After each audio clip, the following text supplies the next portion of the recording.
The air on Okinawa is a physical weight. It is May 1945, and the atmosphere hangs thick, a soupy mixture of 90-degree heat, 90% humidity, and the microscopic, abrasive dust of pulverized coral. This dust, churned up by the treads of M4 Sherman tanks and the boots of 250,000 men, coats everything in a ghostly white film. It cakes the lips, grinds in the teeth, and stings the eyes. The world is seen through a pale, gritty haze. On the hastily constructed airstrip at Yontan, the sound is a constant, grinding engine of war. The growl of F-4U Corsairs taking off, the metallic clang of CB bulldozers leveling new ground, and the distant rhythmic thunder of naval artillery from the fleet offshore.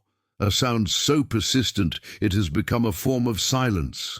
Lieutenant Commander Arlie van der Peer, Bureau of Ordnance, squints at a clipboard. The sweat running from his hairline makes the ink on his report bleed. His world is measurements, tolerances, and the mathematics of destruction. He is not a combat officer. He is an engineer, a man sent here to understand how the enemy breaks and how to break him more efficiently. He stands near a captured Japanese Zeke, or Mitsubishi A6M0, dragged from the edge of the jungle. It is a familiar sight. Van der Peer is a specialist in fusing, the intricate, delicate technology that tells a bomb when to explode. He understands the genius of the Allied VT proximity fuse, a tiny radar set in the nose of an artillery shell that detonates it at the perfect moment over a target. He understands barometric fuses, time delay fuses, and magnetic fuses. His world is one of complex, elegant, and smart machines. This Zeke, however, is a contradiction. It is lightweight, beautifully aerodynamic, yet its ordnance seems almost medieval. Van der Peer has seen dozens like it, either pulled from the water or scraped off the decks of destroyers. The ordnance is always the same, crude, simple, and terrifyingly effective. His current task is mundane, cataloguing captured enemy material. He signs off on a crate of Arisaka rifles, his mind elsewhere. A detail from the morning's fleet report bothers him. A destroyer, the USS Luce, sunk. The report from a surviving gunner's mate was specific. The bastard didn't drop it, he flew it. He flew the whole goddamn bomb right into the bridge.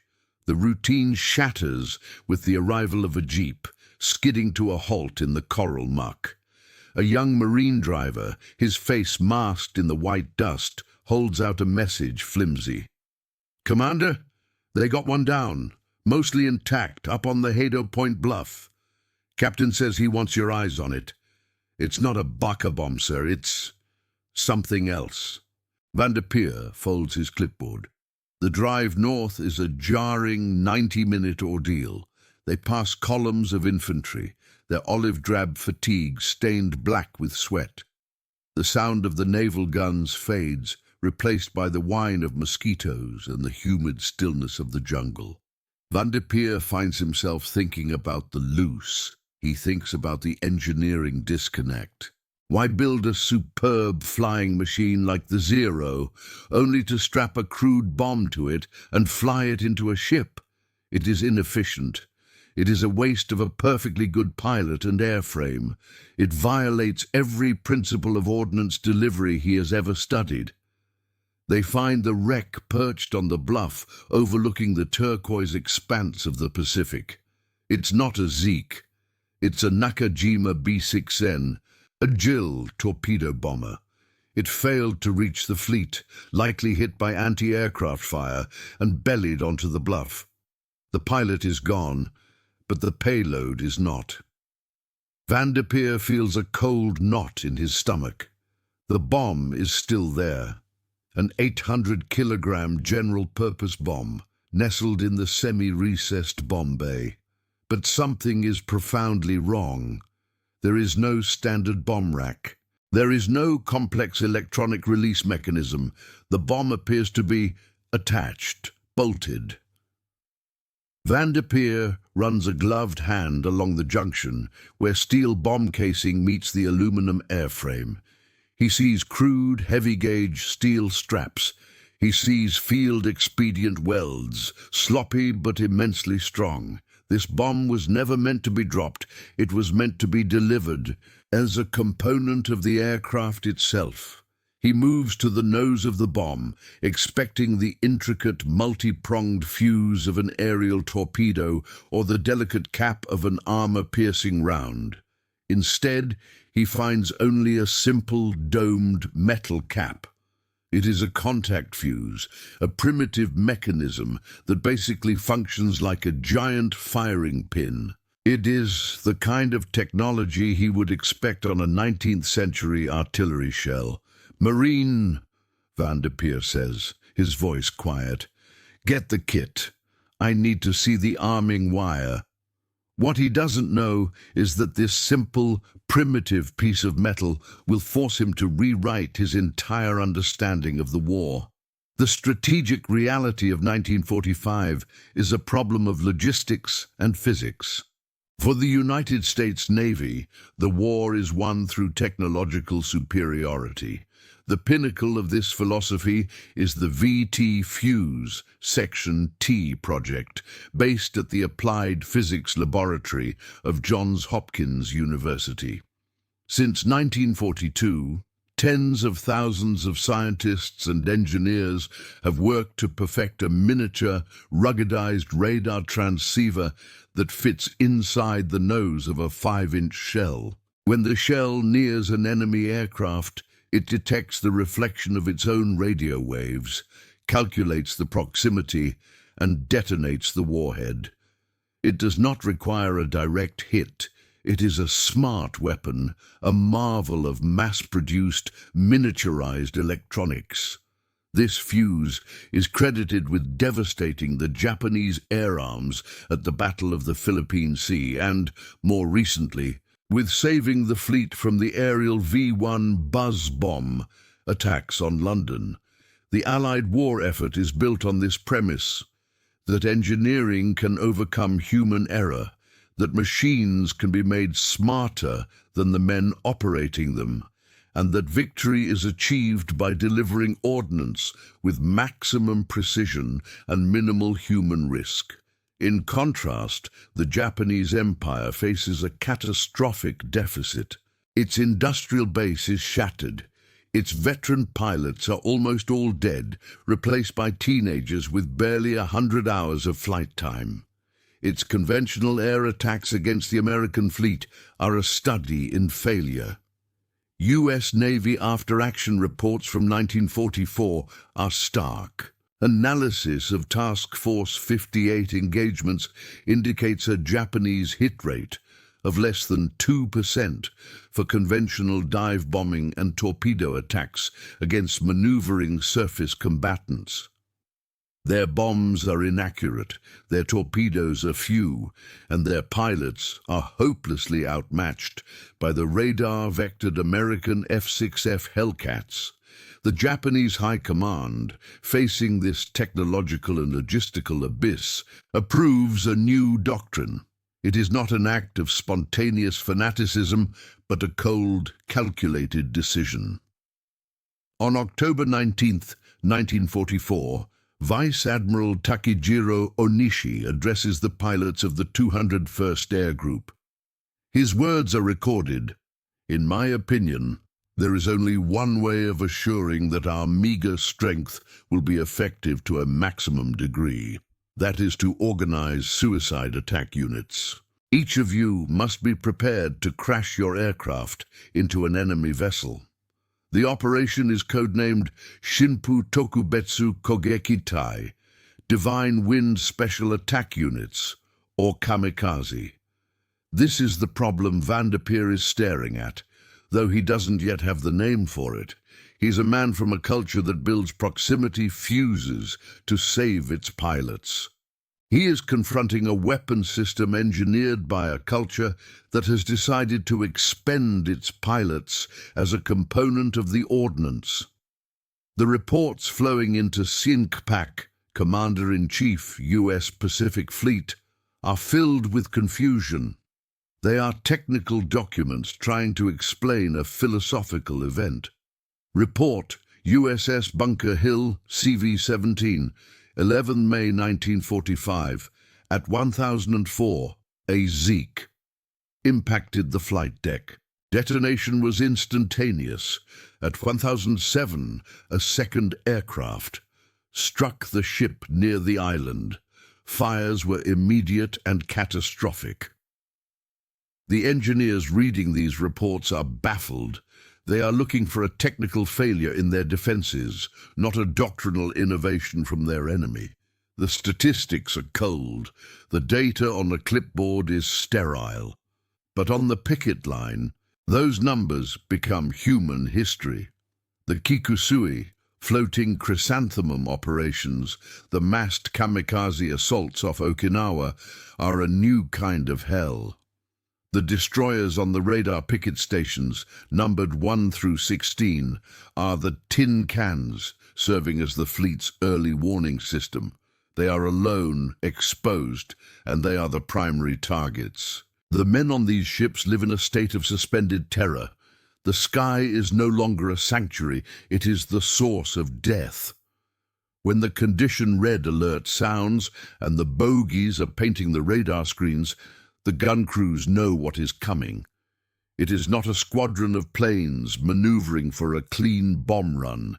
It is a swarm of missiles, each one guided by a human brain, each one learning, adapting, and correcting its course all the way to impact. A diary entry from an unidentified sailor on the USS Lafay, DD 724, dated April 16, 1945, captures the feeling, "They keep coming. We shoot one down, and the pieces hit the deck. We shoot another, and he just keeps coming. The 20-minute runs until the barrel is white hot. You can see the pilot. He is not bailing out. He is not flinching. He is aiming. In 80 minutes, the Lafay is struck by 6 kamikaze planes and 4 bombs, yet miraculously stays afloat. The human cost is staggering. The USS Bunker Hill loses 393 men dead or missing in minutes. The USS Franklin becomes an inferno, losing over 800. These are not glancing blows. They are catastrophic fuel-fed detonations deep within the ships. The psychological toll is just as severe. Sailors suffer from combat fatigue at unprecedented rates. How do you fight an enemy who has made death a tactical objective? The impossibility is not one of physics, but of psychology. In Washington, at the Bureau of Ordnance, the initial reports are met with disbelief. The consensus among the top brass is that these are not a deliberate strategy. They must be cripples, planes damaged by anti-aircraft fire, whose pilots, in a final act of banzai desperation, decide to crash. Or perhaps they are simply terrible pilots who lose control. The Western military mind, so focused on the preservation of its own skilled personnel and complex machines, cannot process the concept of a suicide weapon system. It is seen as a medieval aberration, a sign of societal collapse. Experts, in formal memos to the War Department, declare that no modern military could or would systematically organize such a practice. It is too wasteful. It is tactically insane. It couldn't be done. But on the picket line, the men on the Lafay and the Bunker Hill know the truth. It is being done. Ali Vanderpeer is a product of this Western military mind. Born in 1908 in Grand Rapids, Michigan, he is the son of a furniture designer. He grew up with a respect for good wood, solid joints, and things built to last. He is not a warrior, he is a builder.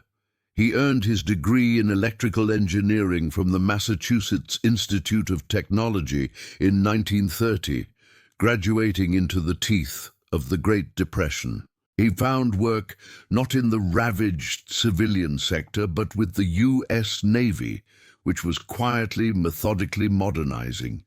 He was assigned to the Naval Ordnance Laboratory in White Oak, Maryland, a sprawling campus of wind tunnels and ballistics ranges.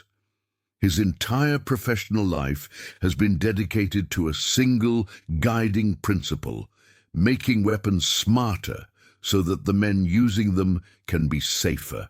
He was on the team that helped refine the magnetic fuse for the Mark 14 torpedo, a frustrating, complex piece of technology that often failed. He holds patents on 3 different types of pressure-sensitive triggers. He is a man who believes in reliability, in redundancy, and in engineering that accounts for error. The idea of waste is offensive to him. Wasting a torpedo is bad. Wasting a bomber is worse. Wasting a pilot is incomprehensible. He sees the pilot as the most valuable, most complex, and most expensive part of any weapon system. His job, as he sees it, is to get that pilot home, to let the ordnance do the work and take the risk. His mind operates on logic, on flowcharts, on stress tolerances and electrical diagrams. He is methodical, quiet, and deeply respected for his ability to find the flaw in a system. This is the man now, standing on a bluff on Okinawa, staring at a crude steel strap and a primitive contact fuse. This isn't just a puzzle. It's an insult to his entire philosophy. The Japanese have taken the most complex guidance system known to man, the human brain with its 2 eyes, its years of training, and its ability to adapt, and turned it into a disposable component. They have engineered a system that requires the 100% loss of the pilot. His mind rebels against it. It is not engineering. It is butchery. But as he looks at the crude weld, a colder, more terrifying thought surfaces. It is engineering. It is the most ruthless, direct, and simplified solution to a problem. The problem. How do you hit a maneuvering destroyer from 10,000 feet? His proximity fuses are one answer. This is the other. Vanderpeer spends 2 days in the humid shade of a camouflage net, disassembling the fusing system of the Jill.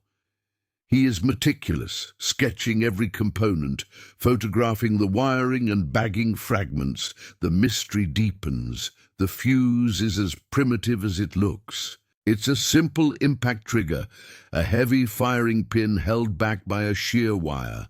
When the plane hits a solid object, the pin's inertia snaps the wire and strikes a percussion cap, detonating the main charge.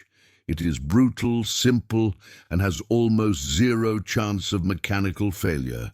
But the arming mechanism is the key.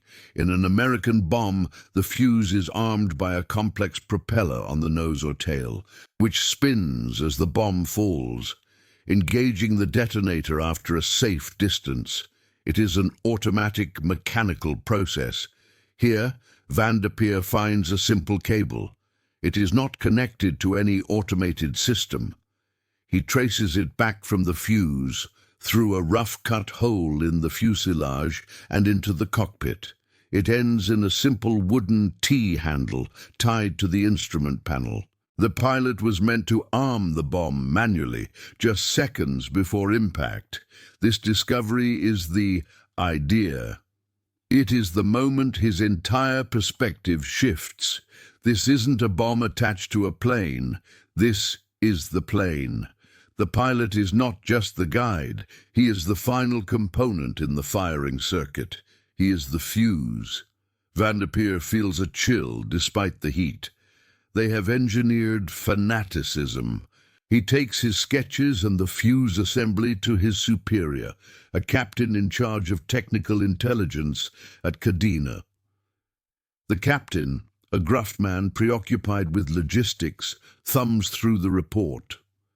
A contact fuse, Lieutenant, and a manual arming wire? It's even cruder than we thought. Junk. They must be desperate, pulling stuff out of storage from the Russo-Japanese War. Vanderpeer shakes his head, his voice tight. No, sir, that's what I thought too. But it's not primitive. It's optimized. A proximity fuse can be jammed by radar countermeasures. A timer fuse is useless. But this cannot be jammed. It cannot be fooled.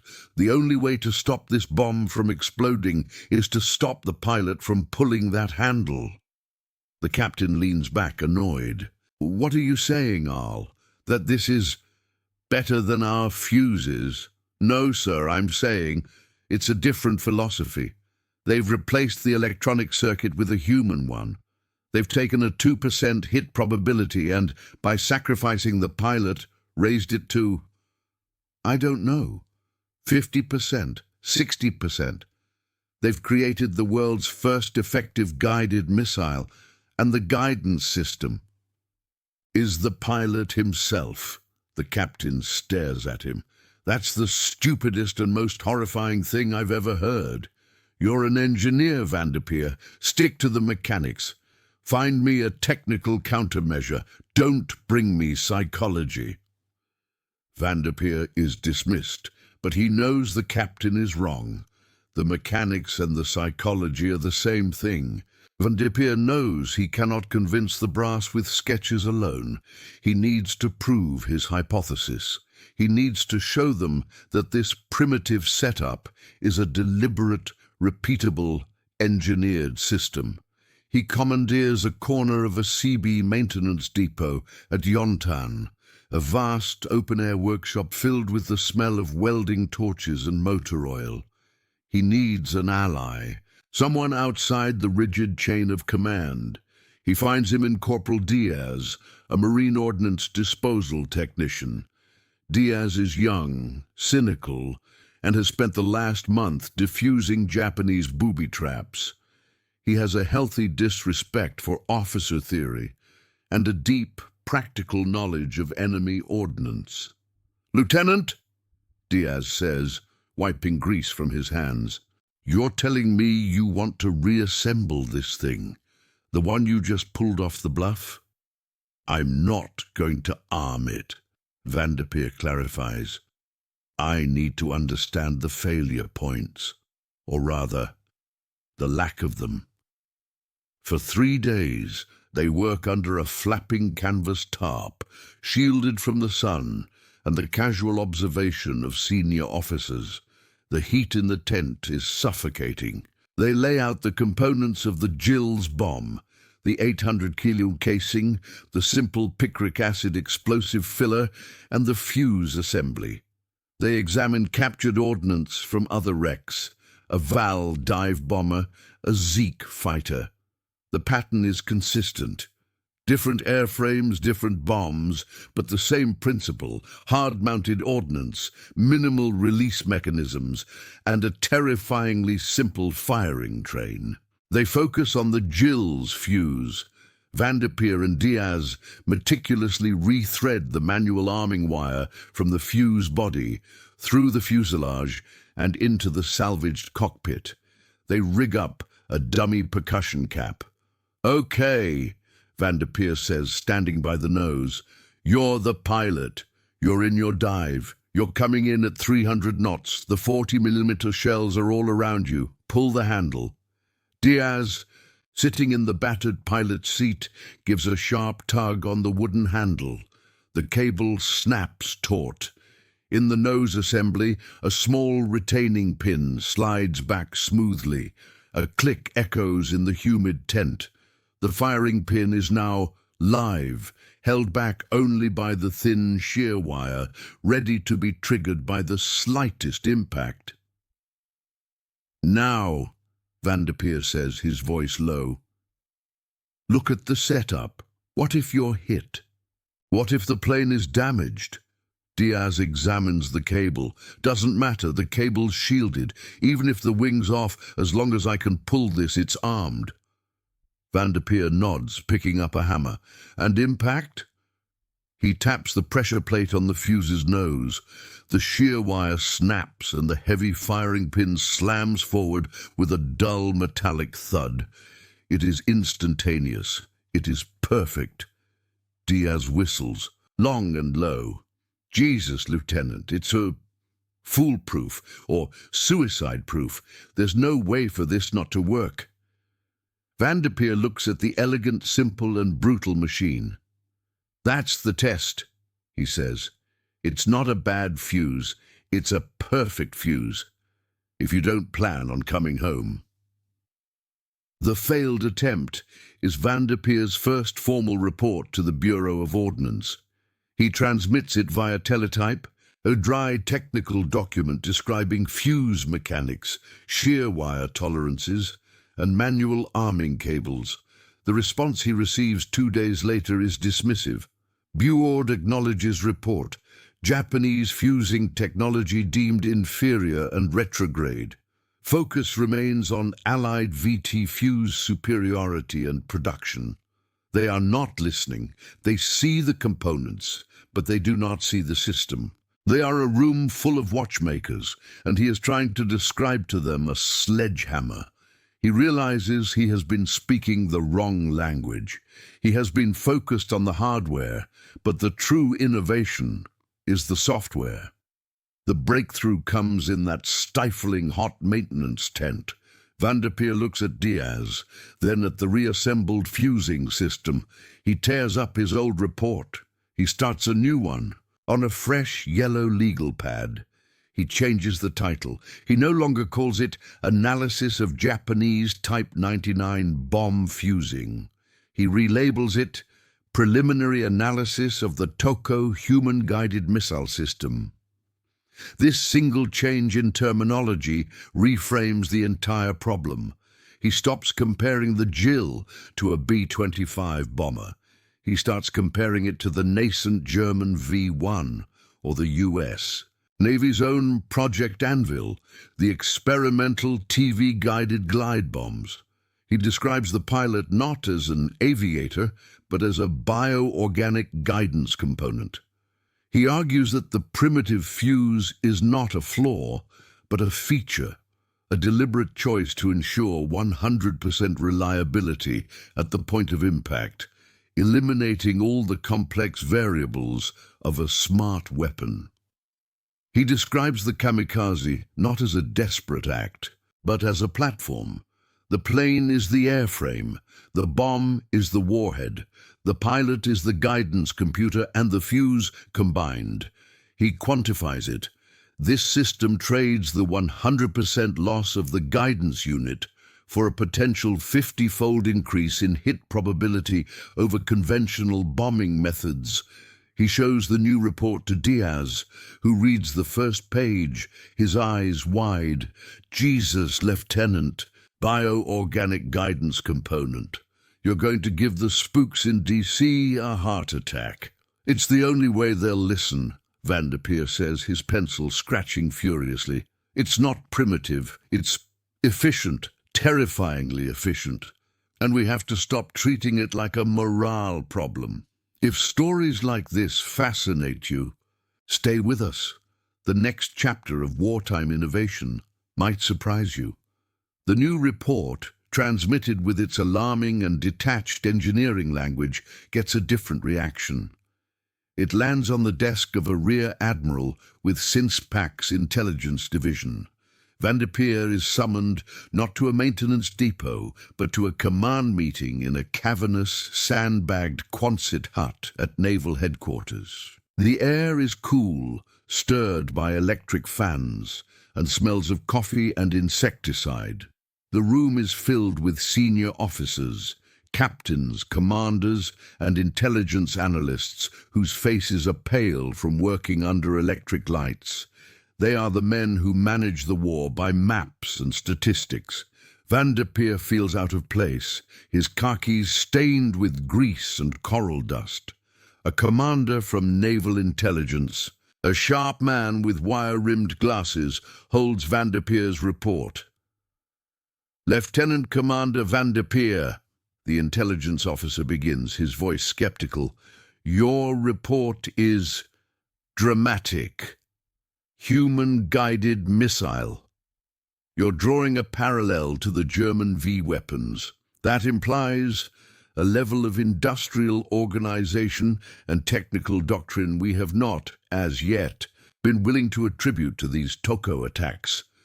Another captain scoffs. "We see fanaticism. You see engineering. The Japanese are not building missiles. They are committing ritual suicide.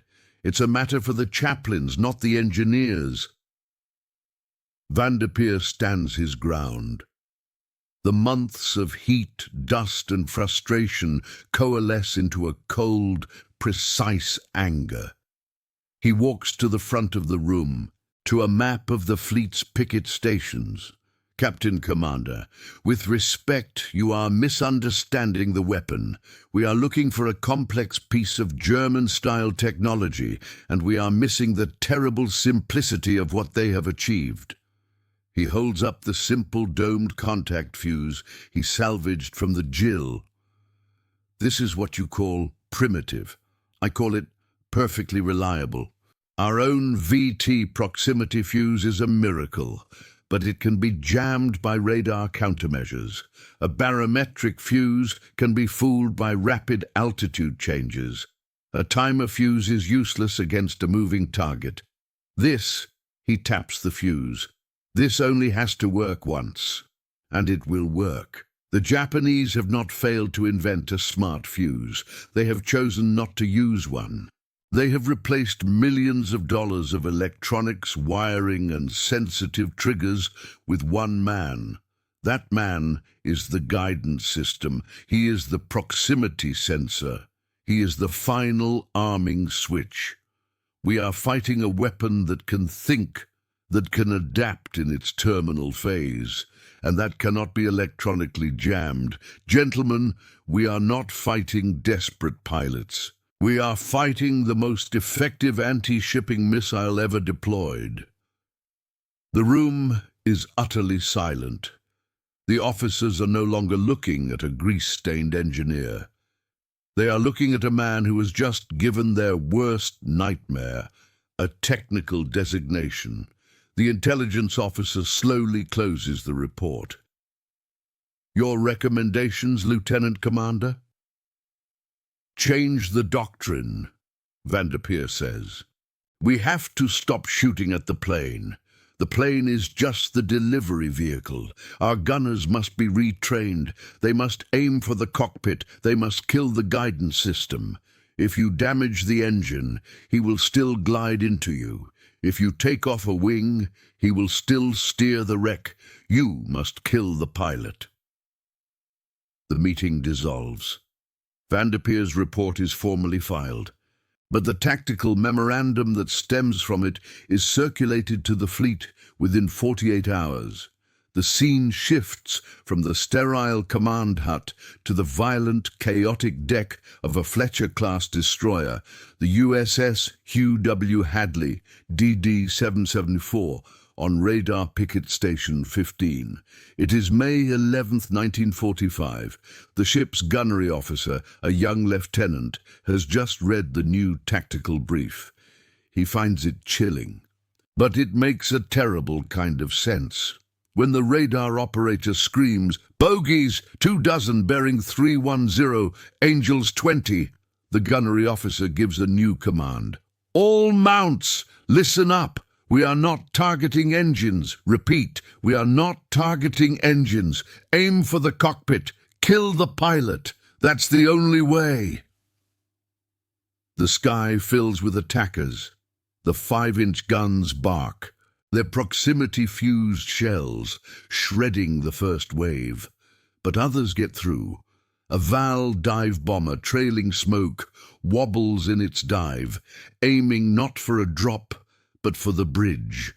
The 40mm Bofors Director, following the new order, lays its traces directly on the Japanese plane's canopy. The rounds converge.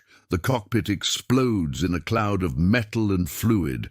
The guidance system is dead. The Val, now just a piece of metal, loses all control, nosing over and crashing into the sea 50 yards short of the ship. Another plane, a Zeke, comes in low, strafing. The 20mm Oerlikons, which usually aim for the engine block, stitch a line of fire across the pilot's body. The plane, its pilot instantly killed, continues on its trajectory, its 500-pound bomb still inert, and skips off the water, disintegrating. The Hadley is hit terribly by 3 other kamikazes and a Baka bomb. But Van der Peer's insight is proven in fire. The shift in tactics adopted across the fleet begins to work. By concentrating fire on the one component that cannot be armored, the pilot, the gunners are diffusing the weapon before it can strike. Back on Okinawa, Van der Peer receives a quiet, one-line teletype from SyncPack. Report acknowledged. Tactical recommendations forwarded to 5th Fleet. End. It is the silent, anonymous approval of an organization that has finally and horribly understood the nature of the weapon it is facing. The engineers in their cooled Quonset huts and the gunners on their burning decks are at last fighting the same war. The immediate consequence of Van der Peer's reframing is a shift in Allied anti-aircraft doctrine. Gunnery training is immediately modified. The emphasis moves from splashing a plane, damaging it enough to cause it to crash, to disintegrating it, with a specific focus on the pilot. This realization accelerates the demand for and deployment of radar-guided 40mm Bofors mounts, which can track and hit a target with more precision than a human gunner. The primitive Japanese fusing forces a massive leap forward in Allied smart defensive technology. The American engineering mind, confronted by a problem it cannot solve with its current tools, simply invents better tools. The typhoon of steel off Okinawa becomes a crucible, where Japanese human guidance is met with American electronic guidance, a grim preview of the post-war world. The long-term legacy is profound and dark. The Kamikaze, by proving the undeniable, terrifying effectiveness of a guided missile, sounds the death knell for dumb ordnance. Van der Peer's report and others like it circulate in the quiet, high-priority world of military research and development. The post-war era becomes a technological sprint to replace the Japanese pilot with an American-made electronic substitute. The engineers at the Naval Ordnance Laboratory, the very place Van der Peer came from, now have a clear directive: create a weapon with the guidance of a kamikaze but without the sacrifice. The result is the birth of the modern missile age. The Sidewinder, the Sparrow, and the cruise missiles that will come to define naval warfare. The kamikaze, in its own horrifying way, is the ancestor of the smart bomb. The Japanese had the right idea, but the wrong component. Ali Van der Peer himself finishes his tour on Okinawa. He is rotated home just before the atomic bombs are dropped. He returns to White Oak, Maryland, to the world of calculators, wind tunnels, and ordnance diagrams. He never speaks of Okinawa. He never mentions his human-guided missile theory. The insight is too stark, too grim. He files it away, along with the memory of the coral dust and the smell of burning fuel. He goes on to work on rocket stabilizers and, later, on safety mechanisms for the new generation of nuclear depth charges. He dies in 1978, a quiet, respected engineer, his name unknown to history, his terrifying, world-changing insight absorbed, like so many others, into the anonymous, classified bloodstream of military doctrine. He remains a man who believed in saving pilots, haunted by the memory of an enemy who had perfected the art of spending them. Today, the coral runways of Yontan and Cadena are still visible, though overgrown, vast strips of concrete cutting through the green. The rusted fragments of zeeks and valves still surface in the red clay soil of Okinawa after a heavy typhoon. They are not just relics of a forgotten battle. They are silent witnesses to a moment when the definition of technology was violently rewritten. The American engineers staring at the primitive fuse were baffled because they were looking at the hardware. They failed to see that the Japanese had engineered a system that included the pilot's ideology as a functional component. The pilot's will, forged by a culture of sacrifice, was as much a part of the weapon as the steel casing of the bomb.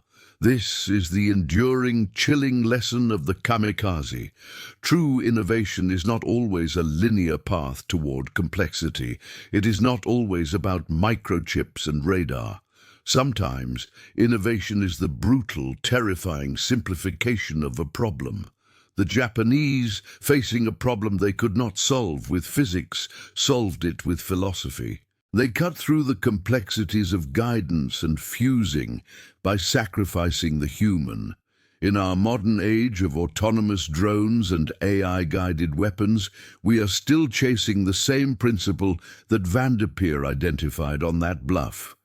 We are still relentlessly trying to perfect the kamikaze's core concept, a weapon that cannot miss. The only difference is that we are perfecting the technology to replace the man in the cockpit, to achieve that same terrible efficiency, but with a soul made of silicon.